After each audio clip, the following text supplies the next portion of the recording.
Kryptonite here, and welcome to the beginner's guide to Foundry.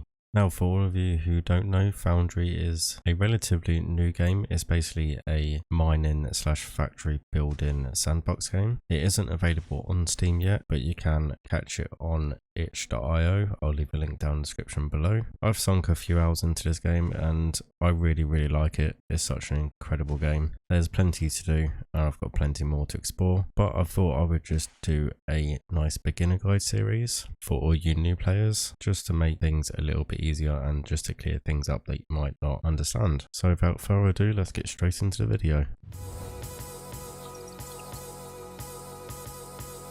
Okay, so first of all, when you start, you'll be given a random seed and you will spawn in. Now, one thing to note when you spawn in, you will always spawn in close to the two main types of ores that you will start pretty much the first good few hours of the game.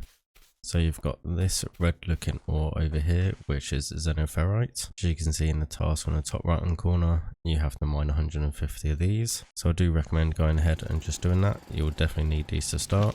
So we'll get these mined.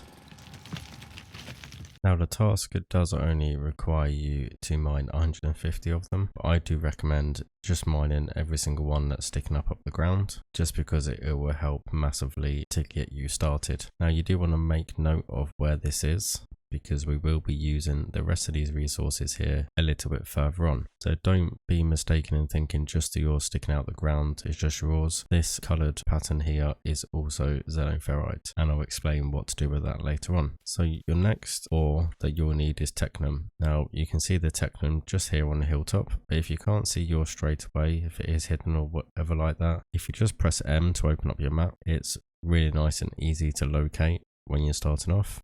So you got these blue ones here, which is technum, and this orange one here, which is xenoferrite. Don't worry about these ones down here, they come later on in the game, so won't worry about them. But as you can see, no matter what seed you spawn in, they are relatively close together, which is pretty much what you need to start off. So same with this again, you are only required to do 150, but I do recommend just mining them all anyway, just because it will help you out massively. So we'll get these mined and we'll go for the next step. So as you can see, we've got a whole load of technum and a whole load of xenoferrite. Now the next thing you want to do is, or what the tasks are asking us to do, is to craft a primitive furnace. Now to open the craft menu, you just press C, and this is all the items you can craft at the moment. This is what you have unlocked so far. So the primitive furnace is here. Now what the furnace allows you to do is to craft the xenoferrite and the technum ore into these here, which are xenoferrite plates and technum rods. Now these two here will be your main resources for pretty much all of these. As you can see here, they all take plates. They all take plates and technum rods. They also take machinery parts and electric components. Now if you go onto the components here, you can see that machinery parts come from plates, and the wire core and electrical components all come originally from technum rods. So as you can imagine, we need quite a few of them. But before we go ahead and build our furnace, what we need to do to be able to power this machinery, now at the very start of the game, you're going to need what we call biomass, and these can be from here, which can be found in a desert biome, just these ones here, or in the wooded areas. All of these trees is all biomass.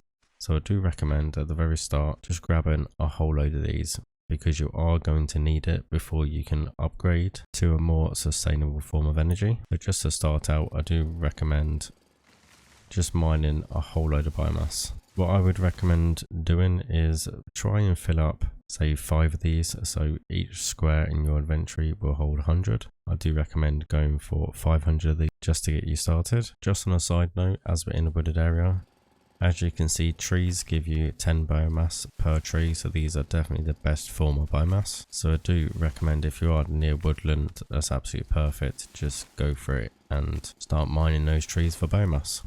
So as you can see, we have our 500 biomass, and as you can see, it is slowly approaching nighttime. Now in your top left, you'll have a day and night cycle, and as you can see, it says that sunrise will be at 6 o'clock. Now as of yet in this game, there is no way to skip nighttime. So the best thing to do, press L and you'll toggle your flashlight. This will definitely be coming in handy during the night time. So our next step is to think about crafting a primitive furnace. So what we want to do is we want to open our craft menu again, and we want to craft a few of these. Now at the very start of the game, because these don't require many resources, I do highly recommend crafting say 5 of each, so that's 10 altogether. So you can have your xenoferrite ores in 5 of them and your technomords in the other 5. The reason being is because all of these buildings here, these all require power, which come from this biomass generator here, which is why I said you needed plenty of biomass to keep these running. But the other thing with these buildings is that they all require building foundations to be able to build them on, and they are located here, or building blocks as they are called. So as you can see, this requires xenoferrite plates and technum rods, which is why I say at the very start of the game I do highly recommend crafting 10 furnaces, so you can have 5 of each ore smelting at once to be able to get your plates and your rods. So then you can have a nice big base to start out. Now when you come to figuring out where you want your base built to start with, I highly recommend doing it in the middle of these 2 ores, or these 2 ore veins. I highly recommend doing it here. Now don't worry too much about if your land isn't too flat like this here. I've got this ridge. What I would tend to do is just stay on this middle ground here, and I will just literally build my foundation level with this one here and just go as far as I can. So first of all, let's get our furnaces built.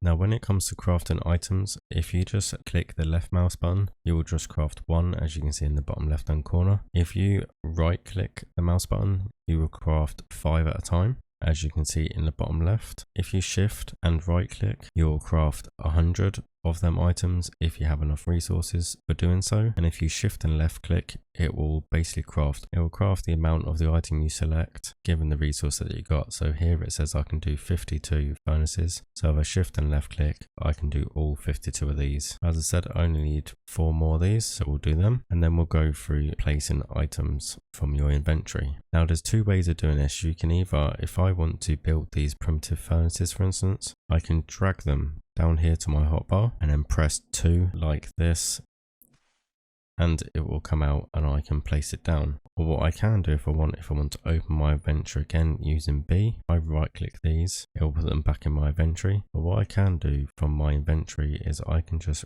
right click this item straight from my inventory and it will let me build it. So this is a really handy feature if you don't want to keep dragging things to your hotbar. Obviously I recommend if it's things you're building a lot, like your foundations and stuff like that, I tend to just put them in my hotbar, and then when I'm crafting them, they will replenish in my hotbar. They're easily accessible. So what I'm going to do for now is just, I'm going to put my furnaces over here out the way for now, and I'm just going to put 5 of these down. So as you can see, the grid reference here is nice and simple, works like an absolute charm. So we've got them ones there, and we can use R to rotate, and we'll just pop the other ones here for now. And there we go. So we've got all of our furnaces down and built. Now what we want to do here when we come to furnaces and pretty much all the other machines as well, you'll have a display like this. Now what you can do with this display is you can go to configure the furnace and it will give you an option of what you can use these for. So we're going to select the plates for this, and we can select the plates for this one. Now if you've got more than one, what we can do is if we press V, then our tablet, if we just scan the areas, it will see element sand here, and if you head over to this one, it will say desert plant yields 8 biomass. So it's really handy for identifying items if you're not sure. But the reason why I told you to bring up the tablet is if you press Q or E to cycle the mode, we can do a recipe copy tool. As you can see on the screen, if we look at the primitive furnace, it's telling us that the recipe is xenoferrite plates. Now if we control and right mouse click, it copies, as you can see, currently copied recipe. And if we head over to this one here, we can just control and left click and it will copy it. Saves doing every single one. Doesn't really save any more time, it was just a nice little added feature I thought I'd share with you guys. Now the other thing we need here is, as you can see, it's missing fuel. So we can go to the managed inventory here and we can shift and left click our biomass, and that will put it in here. As you can see, fuel 100%. Now what we also need to do is put the xenoferrite ore in as well. So we can do this in two ways. We can either go to manage inventory, shift and left click the xenoferrite ore like so, and as you can see it will start crafting the plates. Or if we go to this one here, we can use this button to the left of manage inventory and this one to the right. Now this one to the right will automatically take everything from your output and put it in your inventory. And if you click this one here, anything that we need for our input, it will put straight in there if you have it in your inventory. So if I left click this, it will put xenoferrite ore straight in there. Now you have to do the fuel manually.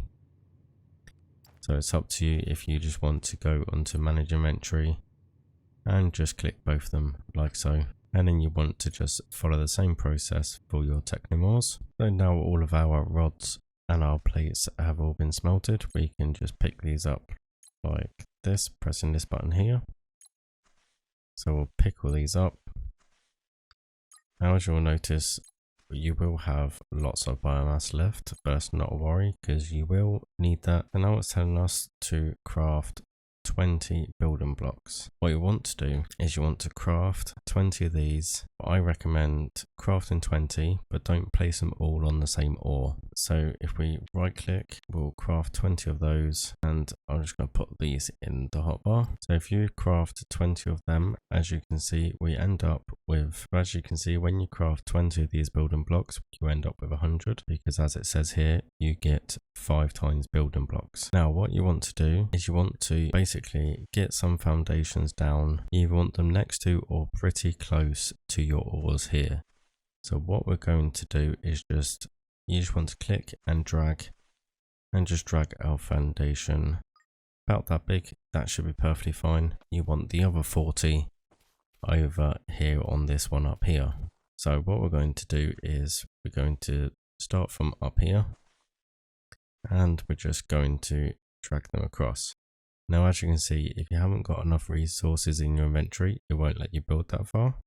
So we'll just build there for now. Now the reason why I said not to build all your building blocks yet is because we want this here, which is the drone miner. So as you see here, we need xenoferrite plates, machinery parts and electrical components. Now what you are probably thinking is you'll have to go into here and you'll have to craft the machinery parts and the electrical components, but a really nice good feature about this game is you don't. As long as you have the required resources to make the extra components you need, you can literally just click like so and it will do it all automatically for you.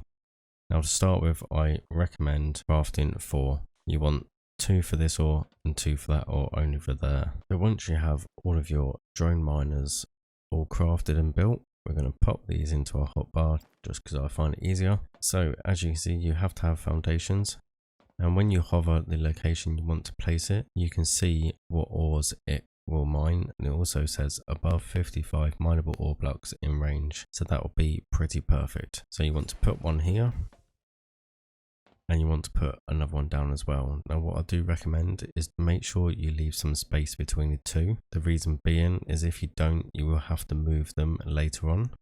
So I do recommend spacing them out a little bit like so. Now as you can see, it says here we have no power. Now this is where the biomass generator comes into play. So you only really need one for each what they call grid. Now a grid is basically all of your foundation blocks. So at the moment we've got 2. We've got one over there and one over there.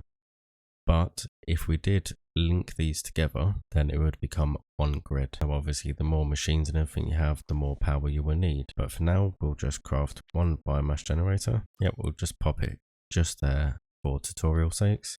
And as you can see here, our max output is 800 kilowatts. Our current output is 0. So we can either go to manage inventory, shift and left click, or we can just bash like that and we have power. And as you can see now, these are now online. Now we'll go a bit more into the power in a later video, but as you can see, drone miners are mining our ores for us, so we don't need to. Now these aren't an infinite source of ores, but it's not just this top layer. It does go further down, and it will take the drones a long time to mine just one block. So we have quite a few resources here, so there's no need to worry or panic in finding more for the time being. So yeah, once you've done this side, you can do the same on that side, and then we go into the more automated part. But I'm going to leave that for the next video for you guys. If you did enjoy this video and you found it really helpful and it helped you get going, make sure you hit that like button. Let me down in the comments down below if you have any questions or anything I can help you with, and make sure you hit that subscribe button for more videos. Thank you all for watching, and I will see you in the next one.